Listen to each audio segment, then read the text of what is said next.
I've been in sales for over 17 years, specializing in outbound sales, primarily over the phone, also known as cold calling. I've led sales teams at several venture-backed startups and have started and exited several companies as a serial entrepreneur. I've built programs that trained and placed hundreds of SDRs into tech sales, and most recently, I founded a company that is taking the market by storm called Phone Ready Leads, which is now TitanX. In this video, I'm going to give you 17 years of hard-earned cold calling lessons that will give you more conversations, more meetings, and more revenue.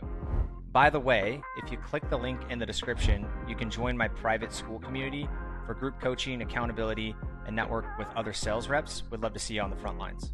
Cold calling tip number 7, structure your calls like this. Now that we have an idea of connect rates, completions, math of market, a system to stay on top of it, now it comes down to putting the rubber meeting the road. The conversation, what do we say in this conversation? The structuring of a cold call is fairly straightforward when it comes to the first interaction with a prospect. Cold calling is nothing more than interruptive communication. Okay, so the structure of this call should be seen as a way to accomplish really one of 3 things, and maybe all of these things. But we have to understand that the goal of a cold call is to build awareness, gather information, schedule a meeting. These are kind of our 3 main outcomes. And the structure of the call should be such a way that allows us to maximize our likelihood of getting the information we need first. And sometimes the information is really the only thing that matters most. That information might just be, we know that we can reach a prospect and they pick up the phone. But the structure of the call goes pretty straightforward, right? We want to, 1, confirm the target, whether that is them actually telling you their name or you getting the name from them. Number 2, we want to open the conversation. You have some sort of opener, and you can use any version of that you're consistent and confident with. I train a specific opener that you've seen in other videos, and you can take that.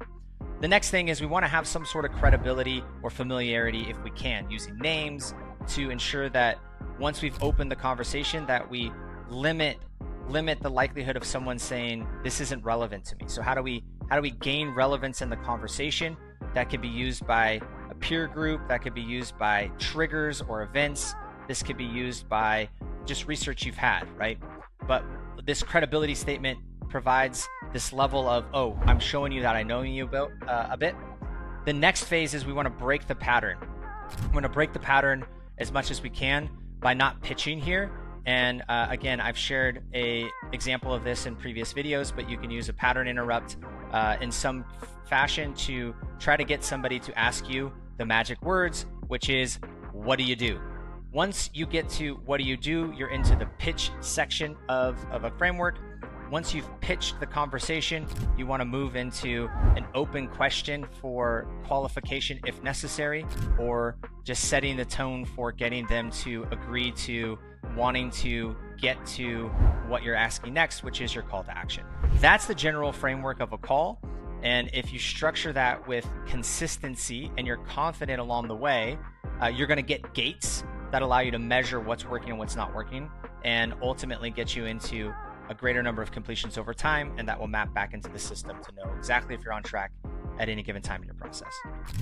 Cold calling tip number 8, consistency before optimization. Tone and pace is something that folks obsess about, and I don't disagree that tone and pace are important, but at the same time, it is all contextual to the conversation. So without getting into too much details here, I think that before you obsess on tone and pace in your cold calling, you should really focus on consistency and confidence with who you are. From there, you can start to measure. And I say this with kind of tongue-in-cheek because, of course, people are going to ask about tone and pace in the delivery of a message. But just like David Goggins would tell people in their fitness journey right now who are asking about, what do I do about overtraining? Just go train first, and then we can talk about overtraining. And that's where tone and pace comes into cold calling. You need to be consistent and confident with your delivery before you can focus on how do you actually deliver that in a way that's going to make a significant difference in your actual success when cold calling. That could be discussed in a later stage here, but if you're thinking about tone and pace, I would highly recommend you doing a consistent delivery of a message that you're confident with, measure the results, and then you can come back around and figure out if tone and pace is killing your games. Cold calling tip number 9, objections equal information. Keep in mind that once you actually start to put these principles in play, you're going to quickly learn that there's no such thing as an objection in this world. Objections are just information. And one of our main objectives with calling is to gather information. So when folks are telling you things like they're not interested and or they're busy, that is a piece of information that you can capture. And what you want to do is seek to understand, not seek to overcome. Not interested. That's fascinating. What makes you say that? I'm busy. Completely understand. I have no problem giving you a call back at another time. Some of that is contextual again with the situation of the call, but you've got to understand that we're not trying to overcome objections. We're trying to seek to understand why they're saying something. In the case of not interested, there's lots of different ways to try to dig deeper into that. When it comes to people being busy, my number one thing with cold calling is to understand that this is not Eminem, this is not 8 Mile. You have more than one shot, one opportunity. So if somebody gives you information, you should capture that, jot it down, and then use that in your follow-up. And follow-up is where the money's going to be made in cold calling.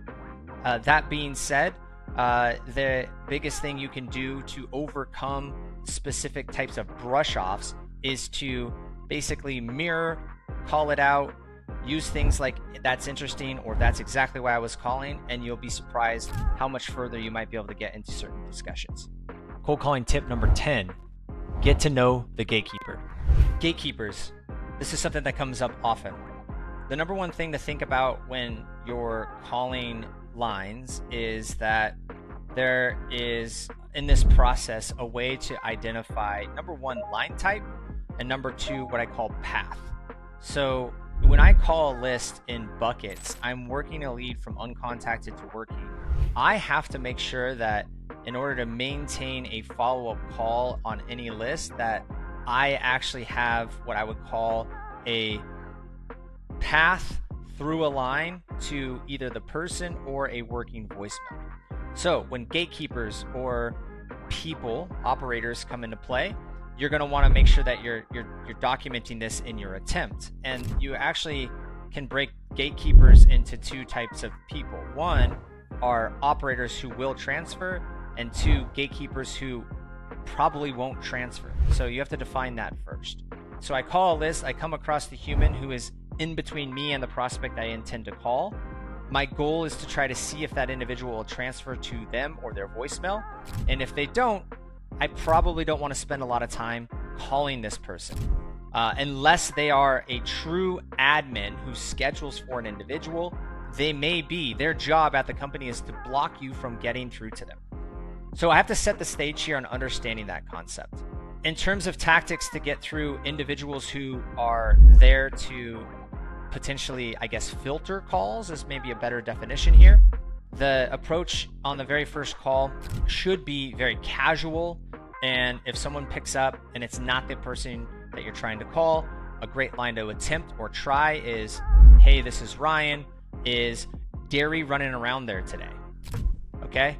You'll see that that might actually get you through more people than saying, hey, this is Ryan with Reisert Consulting. We do sales consulting for startups. Is Derry in the office today? There's a very big difference between asking directly for the transfer in a casual way versus trying to pitch your services, immediately showing yourself as a salesperson and getting blocked. Okay?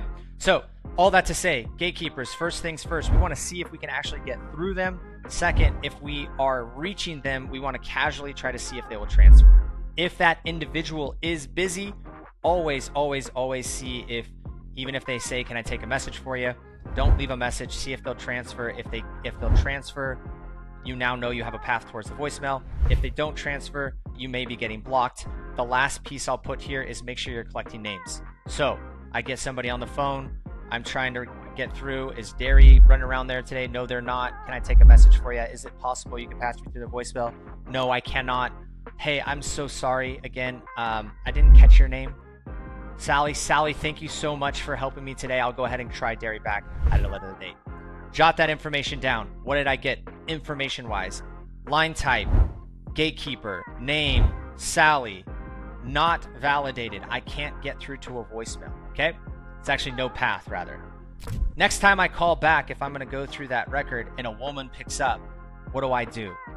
Hey, Sally, is Derry running around there today? Now you're moving closer and closer to getting through to a transfer.